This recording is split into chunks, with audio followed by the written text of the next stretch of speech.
Je voudrais, par ma voix, remercier M.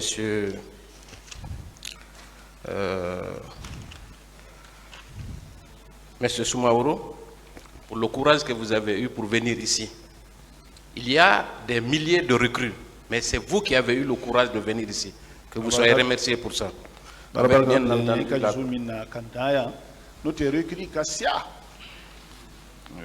Et je voudrais aussi dire que votre présence ici confirme effectivement que ce sont les recrues de Kalea qui ont participé à la perpétration de ce massacre. Non,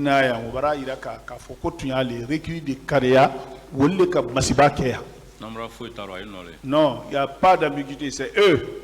Vous êtes un témoin vivant pour avoir vécu avec ces criminels au camp de Kalea. Il est céréal dit Syria mimbaloni 4 aini criminel wolu alubele moju wolu alubele balera kankono. Ali quand même les rebelles étaient sont. Ce qu'ils ont fait, même la rébellion ne peut pas faire ça. Mais vous savez, est-ce que vous savez que cela a été favorisé justement parce que quelqu'un voulait absolument se maintenir au pouvoir? Koni kalon wo bekenne ko modo yen wotra fait ayeto mansayala. Oui, et nous le connaissons tous ici. Oui. Alors, les questions de l'avocat de M. Blaise Gomou, il vous a reproché que vous n'aviez pas un document attestant que son client était au centre de Kalea. Est-ce que vous comprenez cette démarche? L'avocat la folido ko abarima inika ko ka fo ko sebeti bolo min disa fola ko à la client traité Kalea wati woro après Kalea wati woro est-ce que bara lo wala wulin ko ma non est-ce que entre des documents fabriqués pour les besoins de la cause et un témoin vivant comme vous, qu'est-ce qui est plus crédible à ce tribunal? C'est bien min na benni ki ma ko nyala nim seria min tré flawo anka kanka muneta woro. C'est ce que je l'ai dit.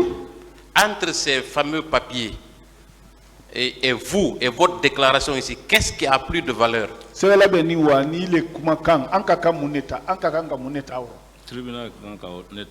Tribunal doit prendre moi mes déclarations. Effectivement. Alors, est-ce que, pour être plus concret, est-ce que les normes étaient respectées au camp de Kalea? Il n'y avait pas de normalité là-bas. Est-ce que si les normes étaient respectées, M. Blaise Gomou, qui est gendarme, pouvait se permettre de porter un béret rouge?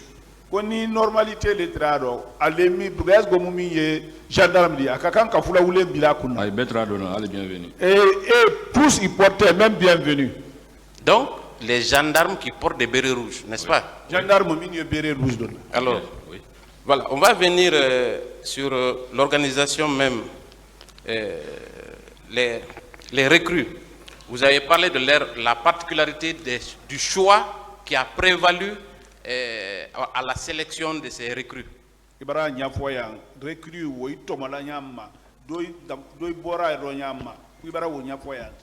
ne vais pas revenir sur les détails. Vous avez parlé de l'alimentation, des féticheurs. Parlant justement du logement, est-ce que ceux qui étaient dans les compagnies Titanic et Charlie avaient un meilleur traitement que les autres qui étaient dans d'autres compagnies? Est-ce que Titanic et Charlie, c'était pas la même chose, c'est pas le même traitement. Et parlant de traitement, qu'est-ce qu'ils avaient comme traitement de faveur que vous n'aviez pas? Bon, parce que non, il a dit quoi. Ah, mais on les mettait à l'aise. On les mettait à l'aise. Donc, ils étaient favorisés par rapport à vous parce que justement, ils avaient été recrutés pour une cause spéciale, n'est-ce pas? Oui, parce que il a dit parce que à l'outanine, a été une code de Kama. Ouais. Oui. Il a été porté en notre connaissance que justement ces recrues-là procédaient, avaient un champ particulier. Est-ce que vous avez appris cette histoire? Un chant. Ils entonnaient un chant.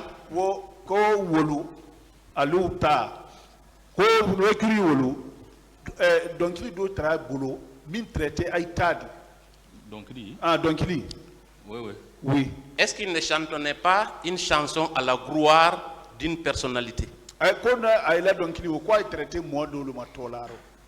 Bon, être Bono Sangar Matola, même le bienvenu. Il parlait de Gono Sangare Dadis. Bon, donc, il y a Ah! parce qu'il faut Bon, cette chanson-là, je l'ai oubliée parce que c'était en Guernsey. Est-ce que, n'est-ce pas, le culte de la personnalité qui avait été favorisé dans ce camp? Est-ce que Aïma Moli Korota Aleka Kakan Konowodi? Oui. Est-ce que quelqu'un qui est formé dans ces conditions, recruté à travers son patronyme,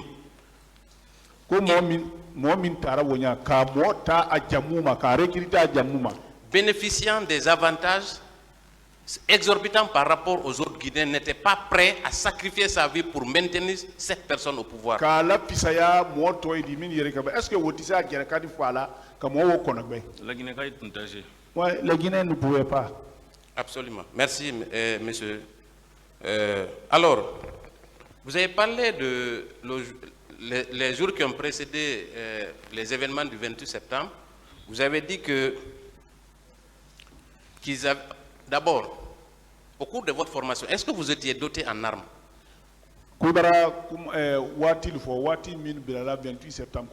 D'abord, quand il m'a dit la formation, est-ce qu'il est marfa très beau?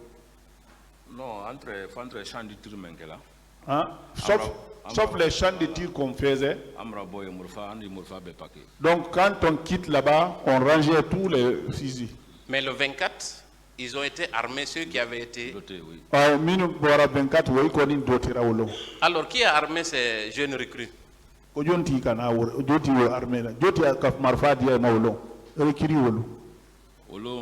Jean-Louis Tré. Ce jour-là, Jean-Louis était. Bon, Gono Sangare Tré. Gono Sangare était. Voilà, bienvenue aussi. Bienvenue, il était aussi. Donc, ce sont ces cadres-là qui ont armé ces recrues en prélude à la répression du 28 septembre, n'est-ce pas? Oui. 28 septembre. Oui. Très bien. Vous avez parlé de votre ami, un certain, je crois, Haba Mouriba. Où il est? Est-ce que vous savez où il est? Oui, depuis Anfrana au long Kankonoko, à Tetura Kaliaoko, puis il a déçu de la Guinée. Depuis qu'on s'est séparé de ce camp Kalia aujourd'hui, il dit que lui ne restera plus, qu'il est dessus de la Guinée. Donc, quoi le bravo? Il dit que lui, il rentre. Vous savez, au cours de ces événements, il y a eu plusieurs cas de viol. Est-ce que vous avez appris ça? Bon,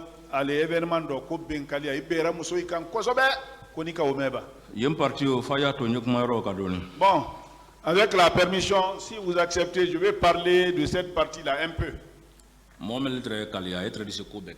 Ceux qui étaient à Kalia, ils pouvaient faire tout. Parce que d'abord,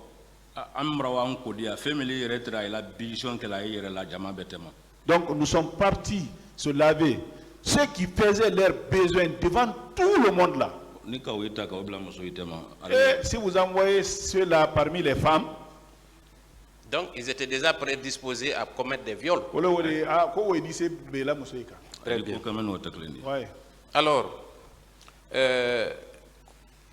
concernant Claude Pivy, on va un peu parler de lui. Est-ce que au moment de cette organisation, est-ce que Pivy était de la partie? Claude Pivy organisation Pivy très. Bon, ma Pivy est l'ongle. Non, moi je n'ai vu Pivy aucun de ces jours. Très bien. Hein?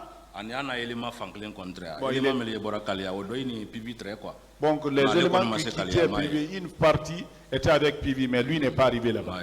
Ok, très bien. On va venir sur le cas de Marcel. Est-ce que vous confirmez que après le 3 décembre, Marcel était l'un des chefs qui participait à la répression des proches de Toumba? Koni Ibara fo ko 3 décembre kofe ko Marcel Trar moy do ministre Toumba la moy la nyina. La famille minala aile kara sababudi. Moi, ma famille a été prise, c'est eux qui ont été la cause. Oui. Est-ce que cela ressemble à quelqu'un qui n'avait plus d'influence auprès du président? Koni wodise kela modi mina fuite président d'unité président.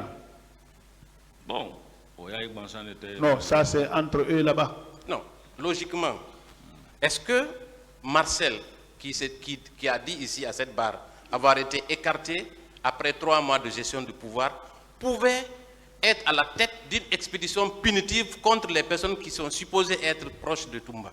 Quand nous disons que la forme est Marcel, quoi que Marcel Maboyla. Moi, je me dis que la moi dit, moi kunti di mini Toumba la moi il n'y a. C'est difficile, hein? Ça n'a aucune logique. Voilà, je vous remercie, M. Samoura. Je vous remercie, M. le Président. Honorable Asseur, j'en ai terminé.